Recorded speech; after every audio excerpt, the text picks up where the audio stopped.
আজকে কে আসবে? মিমি। আর কে আসবে? দিদি, দিদন। বলো দিদন। দিদন বলতে পারে না? মিমি আসবে আজকে, না? কি মজা। হ্যালো এভরিওয়ান, আশা করি তোমরা সবাই ভালো আছো। আর আমি তো আজকে অনেক খুশি, অনেক ভালো আছি, কারণ আজকে মা আসবে, বোনরা আসবে। আর দুষ্টু তো সেই আনন্দ করছে। বলছি কে আসবে, বলে মিমি। দেখো না, তেল নিয়ে কি দুষ্টুমি শুরু করে দিয়েছে আবার।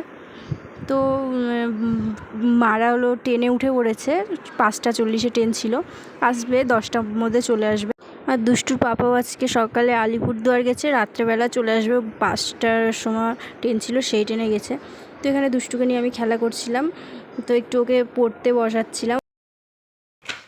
বলো A B C D E F G H I J K. বলো কে, বলো।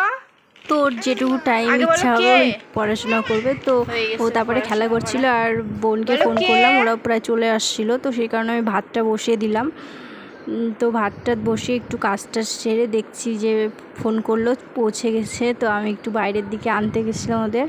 আর দুষ্টু তো ওর মিমিকে, দিদনকে দেখে তো খুবই খুশি, সেই আনন্দ করছিল, আর কোল থেকে তো নামতেই চাচ্ছিল না, সেই আদর করছিল।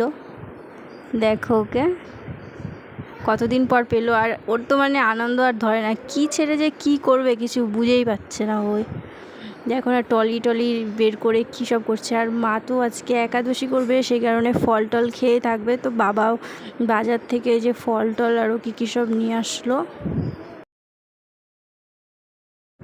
তো আমরা সবাই খাওয়া দাওয়া করে নিয়েছিলাম সকালে, আর দুষ্টুকে মিমি খাইয়ে দিচ্ছে। দেখো না, দুষ্টু টিভি দেখছে আর খাচ্ছে, খুব মজাই করছিল।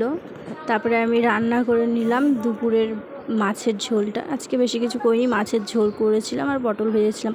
তো টান্না করে স্নান করে নিয়েছিলাম। আর মা তো পূজা করবে বলছিল, আমি বললাম আজকে বৃহস্পতিবার, আমিই পূজা করব। তো মা সেই জন্য পূজার জোগাড় টোগাড় সব করে রেখেছিলো, আমি পুজোটা করে নিলাম। আর তারপরে এই যে খেয়ে নিলাম দুপুরের খাবার। আজকের মতো ভিডিওটা এখানেই শেষ করলাম। তোমাদের কেমন লাগলো অবশ্যই কমেন্ট করে জানিও। আর হ্যাঁ, মারা এসেছে, কারণ দুষ্টুর কালকে বার্থডে, সেই কারণে। তো কালকের ব্লগটা তোমাদের সাথে শেয়ার করবো অবশ্যই। আজকের মতো টাটা।